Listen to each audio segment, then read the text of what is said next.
Welcome to Live DAF, your online DAF Yomi Shir. Shalom Aleichem, welcome back to today's DAF Hayomi KIDDUSHIN Chaf Beis. We are holding at the 6th line off the top of the Amid. Tan Rabbanon. Im Omoir Yoimar. This is the pasuk describing the Eved Ivri, the Jewish slave who would like to stay on past his 6-year term. This will be the Eved Niritza, will have his ear pierced, and he will stay on until Yovel. Im Amar Yoimar Eved, if he gets up and declares. Now, why the duplicate? Amar Yoimar tells the Gemara, Achi Yoimar v'yishna, needs to be in double expression. He has to sort of insist that he wants to stay on. He says it again and again. Now, Amar betchilas sheish. Now, the next piece of the brisa will not be readily understood at this point until the Gemara explains it later. So first, the brisa says like this: Amar betchilas sheish. Suppose he made this declaration. He expressed his wish to stay on, but he said it all the way at the beginning of his 6-year term. That's what it sounds like right now, and soon we'll reinterpret the brisa. But at this point, tchilas sheish means the beginning of his tenure, of his 6-year term. Amar b'tchilas sheish, v'lo amar b'seif sheish, but failed to say so at the end of his 6-year term. Einoi nirtza, we don't do ritzio shenemar, lo yetzei chavshi. I don't want to go free. Sounds like he's about to go free. Achi Yoimar b'shas yitzia. He needs to say this on his way out. Or likewise in the reverse. He said it only now, but never said it earlier. Amar b'seif sheish. He said that at the end of his 6-year term, but never expressed this type of wish when he started working. There is no ritzia shenemar im Omar Yoimar ha'eved. He needs to express this while he's an eved. Achi Yoimar keshu eved. Now, what does the brisa mean? Omar, let's go back and review the words and try to understand. Omar betchilas sheish, v'lo yamar b'seif sheish. He said it at the beginning, but not at the end. Einoi nirtza shenemar lo yetzei chavshi. Question is, forget about the fact that the pasuk says chavshi, which indicates that it needs to be at the point of his potential departure and not earlier. Put that aside. There is a more serious reason why you can't work. Typically, look, this fellow starts speaking about the fact that he's having a good time. I like my master, ishti v'esbonai, my wife, my kids. The Shivcha Kananis, which he was paired up with. Now that evidently happens at the end of his experience, when he already has all this. But Leka, if he hasn't started working, then he doesn't have all these associations. So obviously we're speaking on his way out. So forget about the other pasuk, chavshi. Even without that, it's pretty evident that he's speaking now on his way out. The next question is, the Brisa tells us, Omar b'seif sheish, he said it at the end of his 6 years, but not at the beginning. There's no ritzia shenemar, because the pasuk says ha'eved. He must be in the state of avdus. What do you mean? Atus seif sheish lav eved hu. Suppose it is at the end of his 6-year term. He's still an eved. What do you mean he's not an eved? Of course he's still an eved. So what's going on? Amar Rava means like this. Very interesting pshat in the brisa. Betchilas pruta achroina, b'seif pruta achroina. The way Rashi explains in the first pshat, it's like this. He doesn't have to say all this when he starts working, when he began his term. No, we're speaking at the end, when he already has all this experience, as we just explained. We're speaking at the last possible moment. Pruta achroina, which means, suppose he has 10 minutes of work left, and it's over. And we appraise that 10 minutes of work, is worth a pruta, which is the lowest amount of monetary value, which is still reckoned with, right? Smallest coin. So at the end of that 6-year term, at the beginning of that pruta, the last chunk of time which still has some value, which still is considered an experience of avdus with some monetary value. So at the beginning of that moment, he has to say, I want to stay on, and at the end, meaning when he gets into that moment, which is already less than a pruta of work remaining, again he has to make that declaration. That's what we learn from this brisa, from these psukim. Of course it's all on his way out, but he has to time it almost perfectly. Suppose 10 minutes of work is considered a pruta worth, considered pruta achroina. So right at the start of that 10, as soon as he approaches those 10 minutes, get up and declare, I want to stay on. And as soon as he commences, as soon as he starts that 10-minute chunk, so he's sort of now less than a pruta of work remaining, again he has to make that declaration to confirm his earlier one.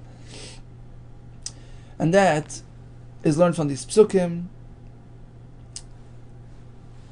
Betchilas sheish means at the beginning of the last moment, and when there's still a pruta left, and B'shas Yitzia means when there is no pruta left, where he's really on his way out. Again, he has to make that declaration, and that gets him into an Eved Nirtza. Tanu Rabbanan. Many qualifications, many requirements, many conditions for an Eved to become an Eved Nirtza. Not so simple. Tanu Rabbanan. What you show Banim? Suppose the Eved himself was paired up with the maidservant, the Shevcha Kananis. So he has the Isha, he has the Banim. Ularamba ain't Isha or Banim, but his master is not a married fellow. Ein Nirtza, there is no Ritzia. They both have to be on equal footing. Shanamar Ki Hefcha, Beis Beisecha. Pasuk says he likes you, he likes your family, you have a family. The same in the reverse. L'Rabba Isha or Banim, V'loy ein Isha or Banim. Master has, but he doesn't. Ein Nirtza, there is no Ritzia. Shanamar, as we said before, Hafti es Ishti, es Adoini ves Ishti ves Banai. So he has to have that association to his own.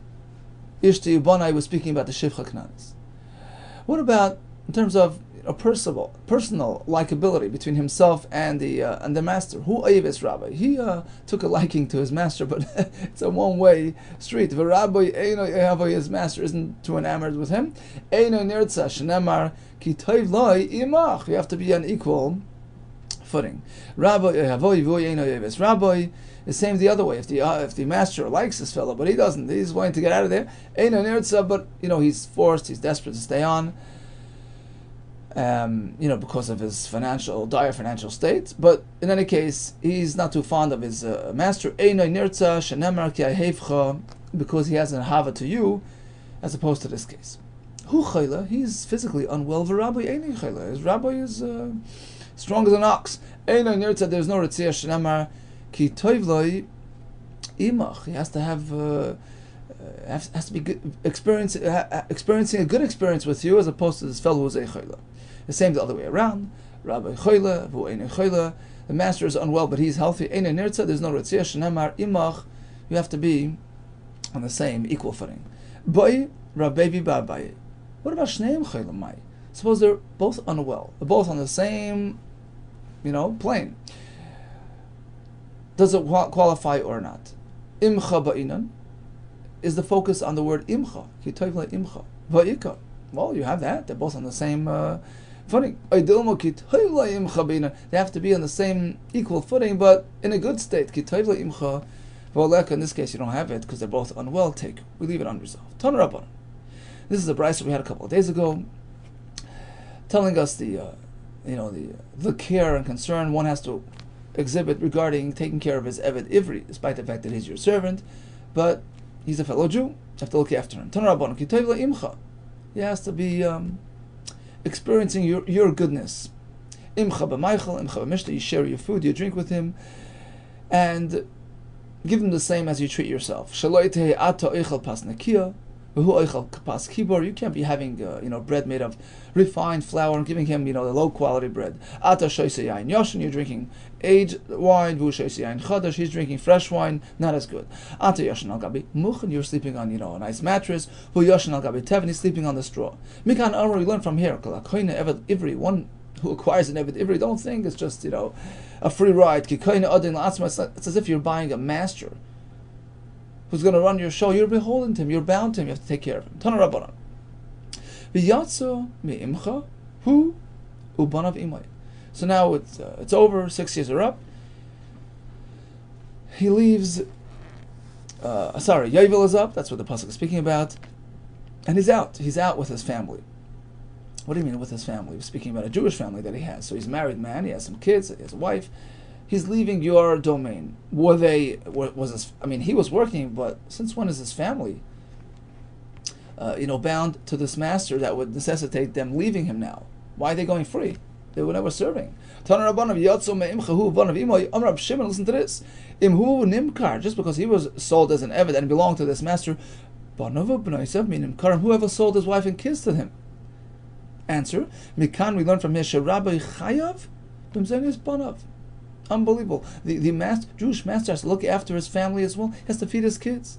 Likewise, we interpret the next pasuk: Im Baal Ishahu B'yatza Ishta Imay. This fellow was married, so when he leaves, his wife leaves with him. Why is she leaving? Why was she ever in there? Right? Just because he was sold as a slave, Ishtay Minim Keres. Since when was his wife sold? Why is she even leaving? Mikan, we learn from Yesha Rabbi Chayav Mzoines Ishtay. The fellow has to support his wife as well. He has a whole project under his hands. Says the Gemara, Tzricha, we need to discuss wife and kids. They're both meant to be looked after this master. The Yashmin Abanav, we only discuss the kids. They're unable to work and support themselves. Aval Ishta, but his wife, who's an adult, a capable person, she can work and feed herself. Perhaps she should do that. That's why we mentioned the wife. V'yashmin Ishta, we only discuss the wife. That must be looked after by this fellow. You know why? The lav darki laduri, it's unlike a woman to go and collect for herself. Aval bonav de derchai laduri, but kids, perhaps they have an easier time collecting tzedakah for themselves to support themselves. Perhaps the master does not have to look after them. Tzricha, that's what the pasuk tells us. It's totally under his responsibility. Tana Rabbanan. Now we proceed to the ritzia procedure, piercing of his ear.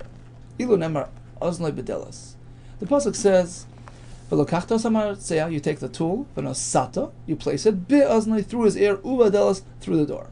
If it would only say Ilu nemar oznoi bedelas, without be'oznoi ubedel, just oznoi bedelas, I would misunderstand the whole process. I would say yidkar keneged oznoi bedelas. I would pierce the door bedelas keneged oznoi, opposite his ear. So you sort of place his ear on the door, and you pierce through the back of the door opposite his ear. You don't touch his ear.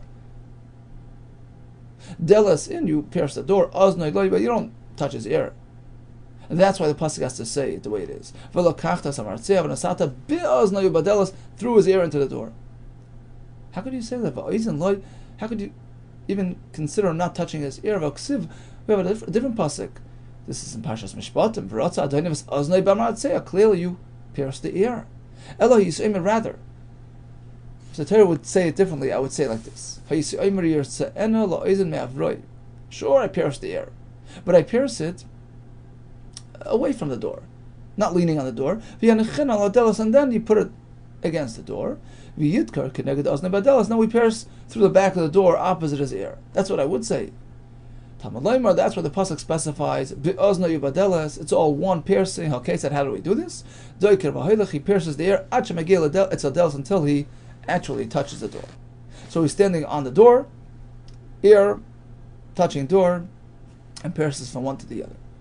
Now, if the pasuk would say just pierce the door, deles shemei bein akura, bein shene akura, would say, well, the door can be on its hinges, it can be akura off its hinges. You just need a door. That's why the pasuk has to add the word mezuzah. You bring him to the door, mezuzah, the doorpost, to tell you the door has to be on its doorpost. Just like a mezuzah, which is the doorpost, actually, which holds the parchment mezuzah, but it's called mezuzah on the entire post is called mezuzah. Just like the mezuzah is mu'ubad, is standing up, upright, afdelas nami mu'ubad, likewise the door we're speaking is upright, connected to the doorpost. So bottom line, you pierce the ear by first placing it next to the door, and you drill through the ear into the door. Rabbi Yehuda ben Zakkai, he would expound on the following pasuk, a beautiful pshat, kimin chomer, like a container of perfume. They used to actually tie some, perfume into some sort of knot, put it into some sort of rope, and that's what a woman would wear. So it's a pleasant smelling entity, and this pshat in the pasuk is just as smelly, just as pleasant smelling. A beautiful pshat. Listen to this. Manishtana. Why was the air singled out more than any other part of his body. Why was that going to be, why is the ear at fault? Amar HaKadosh Baruch Hu, Hashem says like this, this ear heard my voice on Har Sinai when I said, when I declared that you are mine. You're meant to serve me. You're loyal to me. We have a very close bond and relationship. Kini b'nei Yisrael avadim. You're mine. You're not meant to be slaves and servants of other Yidden who are themselves my avadim. Why be a slave to a slave if you could be a slave to the master, Hashem? And what did this fellow do? Fine, the first 6 years he needed to do it, but now he opted to stay on by choice. He acquired a new Adon La'atzma, a new master. He's deserving of Ritzia on that ear, Midah Keneged Midah. Rab Shimon ben Rebbe, he also would dash in the next pasuk, the next aspect, in a beautiful fashion. Manish Dana, Delos HaMezuzah. What so terrible about the Delos HaMezuzah? Why are they at fault that they have to participate in this procedure? Mekoil Kelim Shabbai more than anything else in your house. Omar Gedish Baruch Hu, the same idea. Delos HaMezuzah. Show you Edom in Mitzrayim. They were witness in Mitzrayim. They were there. When I hopped over the mashkev, which sits above the door, two doorposts, during Makas B'cheres, and I said, Kili b'nei Yisrael avodim, v'lei avodim la'avodim, the same idea, and I brought Klal Yisrael out of bondage to freedom, and this fellow willingly submitted to a master of flesh and blood. He should have his ritzia in their presence to highlight this point. Okay, so ultimately, an Evet Nirtza is a fellow who opted to stay on past his 6-year term. He made that double declaration: I wish to stay on, I'm having a good time, I like my family, I like my master. And in fact, we do Ritzia through the Eisen into the Delos. Okay, now let's move on to a different track, speaking about the Kinyanim of Evet Kanani. Now, before we begin, what is Evet Kanani? It's not necessarily an Evet who comes from the Canaan nation. Rashi points this out right here. He says all Evet Kechavim are labeled in the same fashion, Evet Kanani. The reason why we call them Canaanim, not necessarily because they're from Canaan, but it's because Noach, way back when, he gave Canaan, one of his, actually he gave, it was,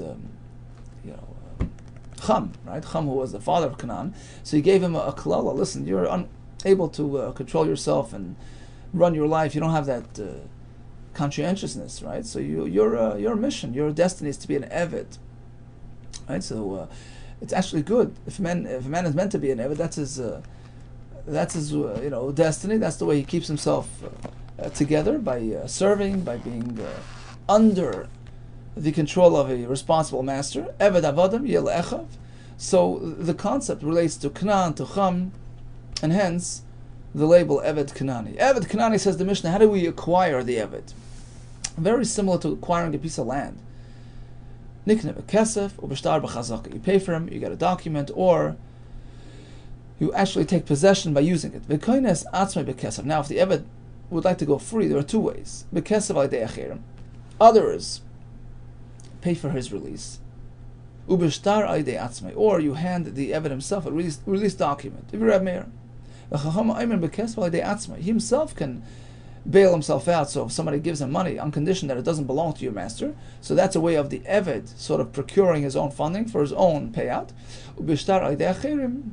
And likewise, say the Rabbanon, well, a shtar can work through others as well. Others can receive it on his behalf. It's a good thing to go free, so you can be zach in the Adon Shalei B'fanav. Even without his knowledge and awareness, somebody else can accept a document from his master to release the Evet. So the Gemara will discuss the factors here and the reason for the machlokes between Rabbi Meir and the Chacham.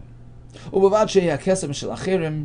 Chacham say the Evet himself can bail himself out, but the money has to originate elsewhere. He can't have his own money, because we know that an Eved's yad is not independent. He can't acquire for himself. Yad Evet, Yad Rabbi, whatever he acquires goes straight to his master. The only way he can bail himself out with his own money is if somebody else gave him that money on condition that it's meant to be used for this purpose and not going to go to his master.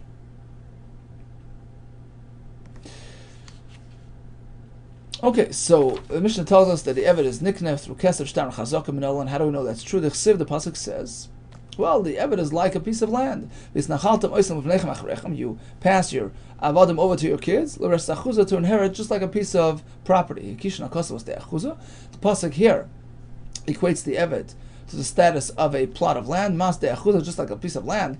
How do you acquire that? Well, nikne bekesef, b'shtar b'chazok, af Eved Kanani. Likewise, the Eved nikne bekesef, b'shtar b'chazok. Asks the Gemara, Ihachi, if you're comparing it to the Sada, go all the way. Ima Sada, achuza, chazeres l'baal b'yevel, just there, like there. Come 50th year, it goes back to its owner. Af Eved Kanani, likewise, Eved Kanani, chazer l'baal b'yevel, would perhaps go back to the owner. So, as Ritva explains, suppose there was no former owner because the Eved initiated his own sale. So let's say he acquires his own freedom, he goes free. Talmud Lo'ima, the pasuk says, no. Lo'olam bem tavoidu. You own him forever. And Taisus points out, here Lo'olam is different than your typical Lo'olam, which is simply till Yovel. No, here it means forever, because otherwise the pasuk wouldn't have to say anything. We would just learn it from Stei Achuzah, which goes back at Yovel. The fact that the pasuk highlights Lo'olam bem tavoidu by the Eved Kanani indicates it's a forever ownership. Tana, we have a brisa which adds one more form of acquisition, av b'chalipin, through making a swap. The kinyan chalipin also works by the Eved. But Tana Didan, why didn't our Mishnah mention the fourth form of kinyan chalipin? The answer is Milsa de Lesa v'Metalton Katani. The Mishnah was just highlighting a list of forms of acquisition which apply to Eved and Karka, because after all, that's how we learn it. It's equated. So only these kinyanim kesef and shtar chazaka, which are unique and don't apply to Metalton Katani. That's why we mentioned them. Milsa de Isab Metalton Chalipin, which is applicable even to just plain items like Tani. That's why the Mishnah did not mention it, but it's not to say that it doesn't work. By the Eved, of course it does. Amar Shmuel, we have another form of kinyan, Eved Knani Nikne b'mishicha. You sort of take formal possession, you pull him into your, sort of take control, physical control over him. That also works. Ketzad, exactly how? Takfei ba'etzla, you forced him over to you. Kanai, that works. Karaya ba'etzla, we just called him over and he came over on his own. Like Kanai, that's not sufficient for kinyan, because that's not really assuming control. Now, why didn't our Tana mention Mishicha? Then I understand why our Tana left it out, because it didn't belong on his list. Although it's applicable, it didn't belong on his list. Milsa the Isab Metatl Tana, he was again talking about things which are unique to Eved and to Karka. It highlights the Karka aspect of the Eved, as opposed to Mishicha, which is a Metatl related kinyan as well. Therefore, it's not on his list. The last of Metatl Tani, only things which do not apply to Metatlin, such as Kesef, Shtar, and Chazaka, that's why it was mentioned. Tana Baraba, the Tana that we just mentioned, which added Chalipin as well, which is a Metatlin related kinyan. So if he added that, why didn't he add Mashicha as well? Kinyan number 5.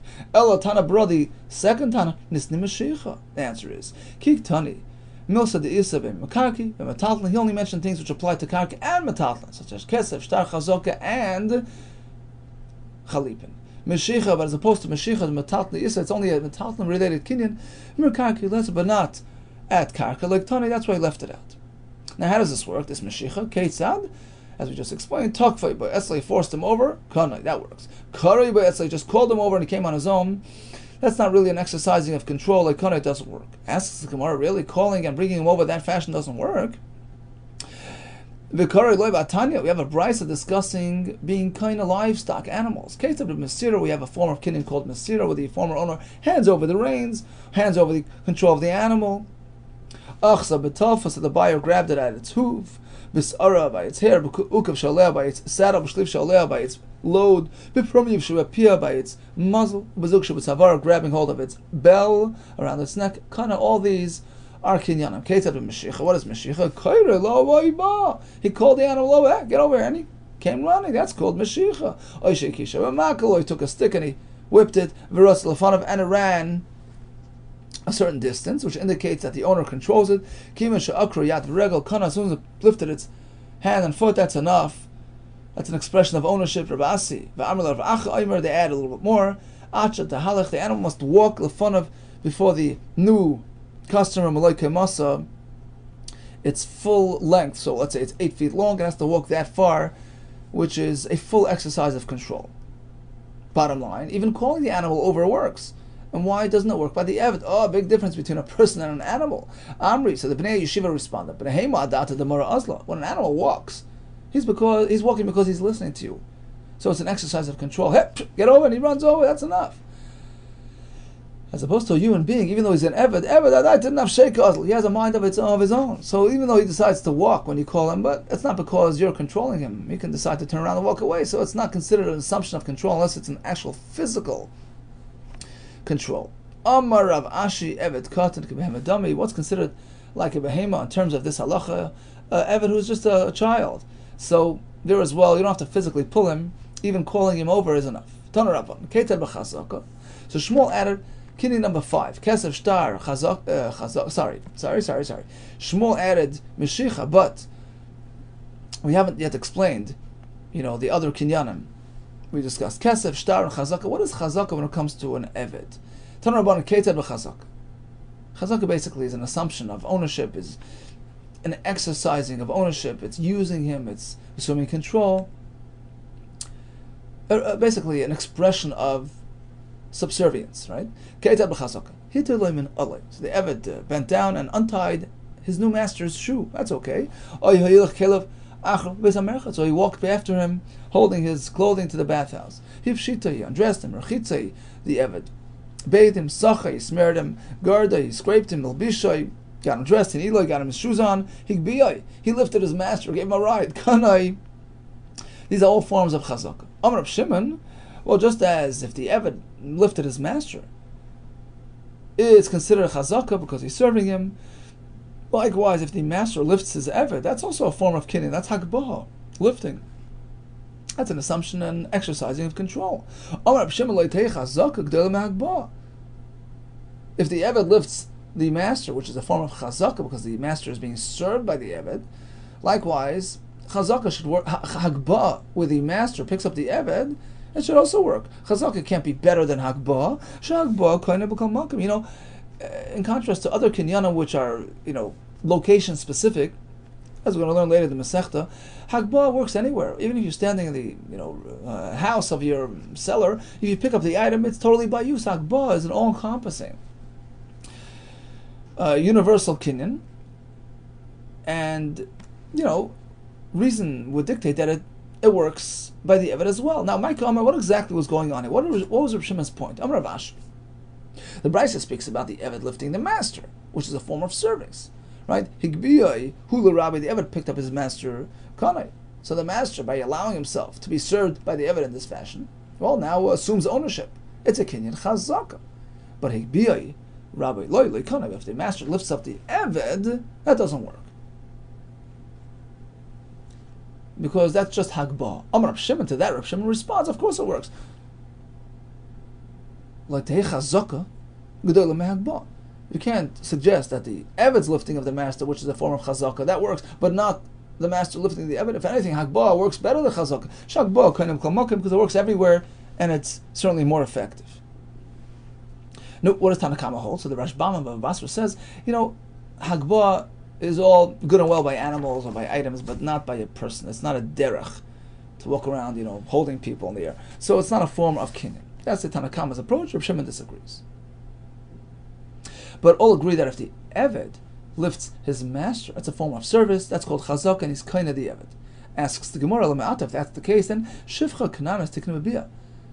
If one interacts as married physically with the shivcha knanis, that should be a form of acquisition because ultimately he's being lifted by her.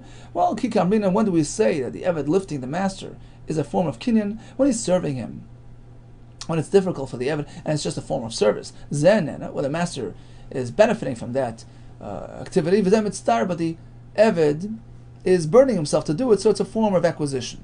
But in this case of the physical interaction as married, Zen and Ev, they're both benefiting, it doesn't qualify. Zen and who? What about Shalai Kadar Kamai in the irregular way which he's not benefiting? So perhaps having him lifted in that fashion would be considered chazaka. No, it doesn't work. Who says she doesn't have any form of benefit? Maybe she does, and therefore it doesn't qualify. Another reason, the pasuk connects all form of physical interaction with an isha. Hikisha kos of kadarka, the regular way, like kadarka, the irregular way, and therefore they're all on the same plane. Just like that doesn't work, this doesn't work either. Says the Gemara, there was a story with Rabbi Yehuda from Hinduva. Some say this is Ethiopia. He was a ger, a convert, she'ein lo yarshin hava, without any, Jewish descendants to inherit his assets. And he had, some assets, including an Eved Kanani. Chalash, he fell ill. Al Mazutra, the Shilabay, Mazutra came in to ask him how he's doing, to visit him. Chazi, the Takavli Alma, saw that his situation is very grave and he's about to pass away. The Takavli Alma Tuva. And he knew that Rabbi Yehuda had a ger in his possession. And he figured, look, if he passes on, then the ger will just go free because there's nobody to assume ownership. Let me quickly get that ger. So Mazurta turns to his servant, to the servant of Rabbi Yehuda. So while he's standing there, he says, look, can you do me a favor? Shleifli mis'ani, can you take off my shoes? V'amtinu lebeis, and bring it to my house. This way the Eved is sort of serving him all along. And just in case Rabbi Yehuda passes on, at that moment, the Eved automatically reverts to Mazurta's ownership. Some say he was actually an adult, this Eved was. And Mazurta, by doing this, preempted the Eved's acquiring himself and going free upon his master's death, because he right away reverts to Mazurta's ownership. So in fact, that's what happened. Rabbi Yehuda passed away, and at that split moment, Mazurta sort of took over his ownership of the Eved. So he sort of stepped into Rabbi Yehuda's shoes. Rabbi Yehuda just passed away. L'chaim, at that moment, lived on, so to speak, and carried on his ownership in the Eved because of this, quick thinking that he exhibited by having the Eved serve him right away. There's another version of the story. Katan, the Eved was really a minor, and still he had to pull off this thing in order for the Eved not to go free, because even a Eved who's a Katan typically cannot make a kinyan, but when he's an Eved Kanani whose master passes away, he goes free, he acquires himself. Katan Havav like Abishol, and this is not like Abishol. We had Abishol back in Gittin. Abishol holds that an Eved Kanani, when he's a Katan, cannot go free upon his master's death because he's not an adult who can acquire himself. The Sanya Ger Shemes, a Ger passes on. Ubiz Bizu Yisrael Nechasav, and Yisraelim came along and took all his assets. Voy ben Avodim, and we found slaves amongst his assets, being Delim, being Tana, whether they're adults or minors.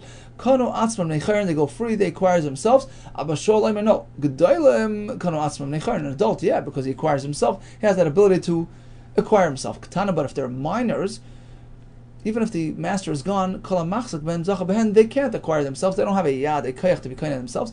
And anybody can come along right now.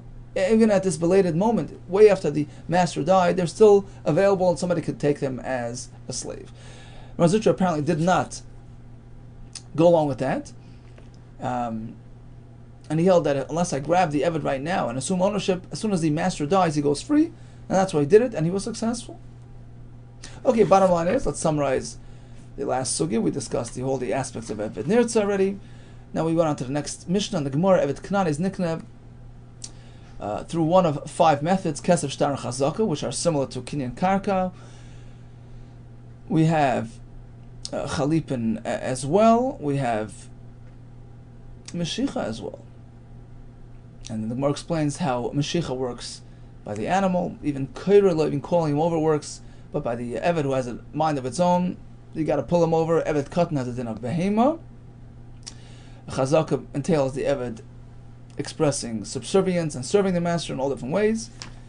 The story of the Ger Shemes. All the best to you and Atzlach Rabbah.